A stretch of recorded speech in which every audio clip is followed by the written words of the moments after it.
Hello বন্ধুরা, আজকের ভিডিওতে আমরা কথা বলবো থাই গ্লাসের এক মজার রহস্য নিয়ে। হ্যাঁ, সেই থাই গ্লাস যেটা দিনের বেলা আপনাকে অদৃশ্য করে দেয় এবং রাতের বেলা সব কিছু দৃশ্যমান করে দেয়। অনেকেই এই মারপ্যাচ বুঝতে পারেন না, ফলে রাতে পর্দা টেনে দিয়েই ভাবেন সব কিছু ঠিক আছে, কিন্তু বাইরে থেকে তখনও ভেতরের সব কিছু স্পষ্ট দেখা যাচ্ছে।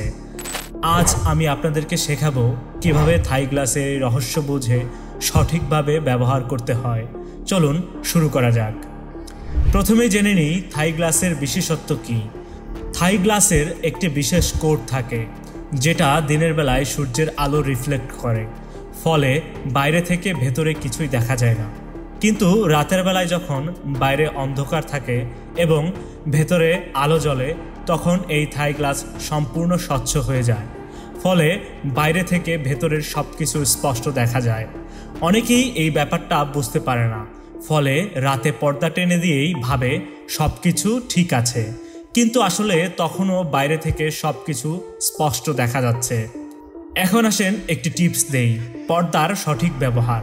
থাই গ্লাস ব্যবহার করলে রাতে অবশ্যই পর্দা ব্যবহার করতে হবে, কিন্তু শুধু পর্দা টেনে দিলেই হবে না, সেটা যাতে পুরোপুরি কভার করে সেই বিষয়েও খেয়াল রাখতে হবে। অনেক সময় পাতলা পর্দা ব্যবহার করলে ঘরের দৃশ্য জানালায় ফুটে ওঠে, যা অন্য বাসা থেকে স্পষ্ট দেখা যায়। তাই পাতলা জাতীয় পর্দা ব্যবহার থেকে বিরত থাকুন, যেটা ঘরের দৃশ্য জানালায় ফুটিয়ে তুলতে সাহায্য করে। অবশ্যই এক্ষেত্রে ভারী এবং মোটা পর্দা ব্যবহার করুন, যেটা থেকে আলো বাইরে রিফ্লেক্ট না করে। এখন আসেন আরেকটি টিপস দেই। অনেক সময় জানালার কাছে ঘরের দৃশ্য ফুটে ওঠে, যা অন্য বাসা থেকে সুস্পষ্ট বোঝা যায়। এজন্য উচিত হলো জানালা খোলা থাকলেও নেট জাতীয় পর্দা ঝুলিয়ে দেয়া, যাতে ঘরের দৃশ্য জানালায় ফুটে না ওঠে। এতে করে আপনার প্রাইভেসি বজায় রাখতে পারবেন। এখন আসেন নিজের একটি অভিজ্ঞতা শেয়ার করি। আমার নিজের অভিজ্ঞতা থেকে বলছি, একবার আমি থাই গ্লাসের এই রহস্য বুঝতে পারিনি।